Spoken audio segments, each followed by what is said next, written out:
Welcome back to another episode of Bucks Latest presented by FanArch. As always, I'm your host, Dean Simon, and before we get into everything, please make sure to leave a like, leave a comment down below, and subscribe. We are still on the road to 2,000 subscribers, so if that's something that you feel inclined to do or a journey you feel compelled to join, please consider pressing that big red subscribe button down below and turn on post notifications so you don't miss out on future Milwaukee Bucks updates. All right, so first thing to kind of cap off a ridiculous Monday night in the National Basketball Association with Desmond Bain hitting a three at the buzzer to win for the Magic. Andrew Wiggins catching the lob with 4/10 of a second left at the buzzer to beat the Cavs. Among other things, Cade Cunningham with a 46-point triple-double to lift the Pistons over the Wizards. The Milwaukee Bucks defeated the Anthony Davis and Derek Lively the thirdless Dallas Mavericks 116-114 in a absolute fight. This game got very physical from the outset, and it just lasted all the way through. Again, that is with Daniel Gafford being the only real true paint presence for the Dallas Mavericks against Giannis and Miles Turner. But the Milwaukee Bucks pull it out and now are 7-4 in 2025-26, and pretty great beginning to the season. But in this game specifically, it was very, very scary and should not have been this close. Or, the Bucks were down double digits in the second half and just should not have been that way at all. There were plenty of moments throughout this game where I just thought there was no possible way that the Bucks would make their comeback. It seemed like all their energy was completely zapped. Of course, it's the second night of a back-to-back, as that's likely to happen. But Giannis, after a quiet first half, and he was getting roughed up all around, the refs were calling nothing, and even in the second half, just absolutely nothing.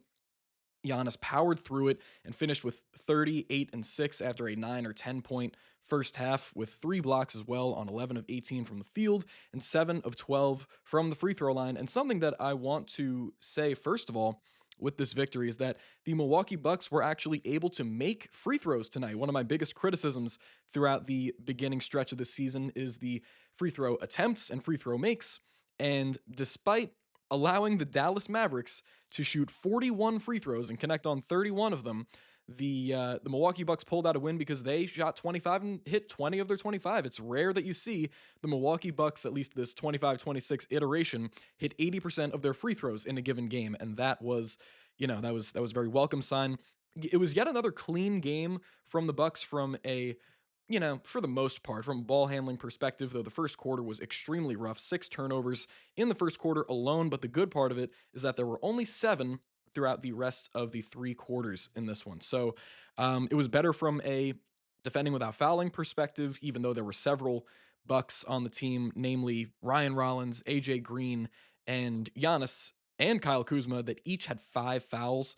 But I feel like it was more warranted fouls, I guess, not just kind of slapping down on arms for no reason when you feel as though you couldn't compete on the defensive play anymore. So that was awesome, but I feel like we will get into the meat and potatoes of things because there's a reason that I have been singing this guy's praises for the entirety of the 25-26 season, and even through the preseason I was just really, really hyped up about Kyle Kuzma. Like, oh man, I really love the defensive energy he's bringing. I'm really loving these this and that changes that he's bringing to the game, attacking the rim, putting his head down, not taking as many threes.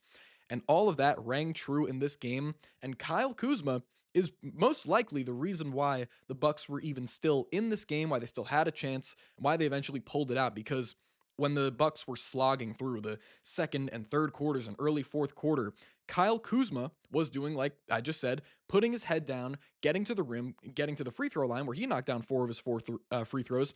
And he did limit the 3 point attempts, though he did shoot 6. I feel like they were all virtually good 3 point attempts, other than the last couple of plays where he kind of shoot off Giannis and then took a step back 3 over Cooper Flag that missed on the left wing.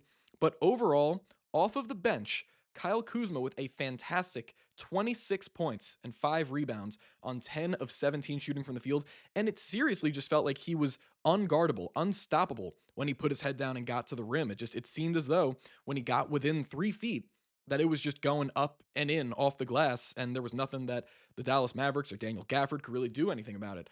And of course, Giannis turned up in the second half and again finished with the 30 points, like I said, and willed the Bucks over the finish line. So one thing that I really did not enjoy, however, is, while the Bucks definitely had an improved rebounding game, and I believe they actually did win the rebounding battle in this one. No, I would be wrong. Actually, I was looking at the wrong stat. The Bucks lost the rebound battle 52 to 44, and the offensive rebounds once again, even against a team without Anthony Davis, without Derek Lively, their two best centers other than Daniel Gafford, which by the way is one of the best center cores in the league. They managed to grab with just Daniel Gafford 16 offensive rebounds, 16 of their 52 were offensive. And again, coming off of a game against the Rockets where, of course they had exhausted the Milwaukee Bucks because they had grabbed 20 offensive rebounds. Can I just say, actually, let's pause for a minute and just think about these numbers. 36 offensive rebounds given up on back-to-back nights is just completely unacceptable, regardless of the fact that it's a back-to-back, that there's going to be tired legs. Absolutely unacceptable, especially for a front court of Miles Turner and Giannis Antetokounmpo. Of course, there's not really many suitable backups. Like there's Jericho Sims if you want to throw him in for 2 minutes, and otherwise Bobby Portis kind of manning the center responsibilities. But 36 offensive rebounds given up over the past 2 nights. That's just something that can't happen, and it's a huge reason why the Dallas Mavericks were able to stay in this game. And of course, it was a bad time to run into Cooper Flagg having his best game of his young NBA career with 26 points, a new career high, 9 rebounds, 4 assists, 2 steals, and a block on 9 of 15 shooting from the field. But it wasn't just him. It was Brandon Williams as well. Got to the free throw line, knocked down 10 of his 11 free throws, finished with 19 points and 6 boards. PJ Washington was a good spark, though his 3-point shot wasn't really going down. Max Christie, the box score, it looks as though he surely could miss 3 for 8 from three, but it seemed like down the stretch when he let it go, it's just like you really felt like there was no other way that the play was going to result in other than the ball hitting the bottom of the net. And especially that last three in the left corner when Marcus Johnson was just like, man, oh, he doesn't miss, and then he knocks it down to make it a 1-point game in clutch time. Musa Cisse, is that how you pronounce it? Actually had a really solid game for Dallas, 7 and 4 rebounds, 3 of 4 from the field, just a big ball of energy. Najee Marshall did all the little things as he usually does. Klay Thompson started out pretty hot, and I was kind of thinking, oh man, first of all, we're going to run into Cooper Flagg looking more in control and maybe going to have a great game. And now Klay Thompson is going to just revert back to 2017 and heat up in a split second because he hit two of his first three threes and he hit back-to-back threes in the first quarter, but then nothing really since, and didn't really make much of an impact otherwise. But the offensive rebounding was probably my biggest point of contention with this game because it wasn't just Daniel Gafford on the offensive boards, though. How many did he finish with? It was 8 rebounds he had total, and 5 of his 8 rebounds were offensive. Just can't happen. But the fact that it was also a Maverick gang rebounding effort, and they just completely just out energized the Milwaukee Bucks. They just sent everybody to the glass, whether it was Max Christie or Brandon Williams or Cisse or D'Lo or Cooper Flagg, PJ Washington. All of these guys had an impact in tipping a ball and keeping it alive and getting a second chance opportunity for their team. And that's something that's I don't know if it's gonna be proving to be the Bucks kryptonite for the rest of the season or for another long stretch, but that's my biggest point of contention with this game, even though the Bucks were able to pull it out in the final minutes and come away with a win. But a bit of bad news after the win, or this kind of was released beforehand, but Taurean Prince will be out for a significant period of time, according to Shams Charania of ESPN, with a herniated disc. At first, I didn't realize the severity of the injury or was not made aware of the severity of the injury, but then with that latest update, now we know that Taurean Prince is going to be another guy that's going to miss a good while, along with Kevin Porter Jr. And it seems as though the Bucks are kind of running out of options in huge key areas just very early on in this season. Of course, KPJ, we're missing out on that improved playmaking and the mid-range jump shooting and just overall offensive feel and defense in the passing lanes. And now we're missing out on one of the best pure three-point shooters in the NBA in Taurean Prince. And one of the biggest reasons why the Bucks were able to come away with this victory is that it felt like, for whatever reason, towards the final stretch of this contest, that their spacing just seemed to be more effective, and Giannis was a little less hesitant and indecisive than he was in the first half with regard to passing out of double teams and hitting open guys. it was kind of more of no hesitation that he was going to hit AJ Green for an open three or Gary Trent Jr. for 1-3, another very quiet game for GTJ.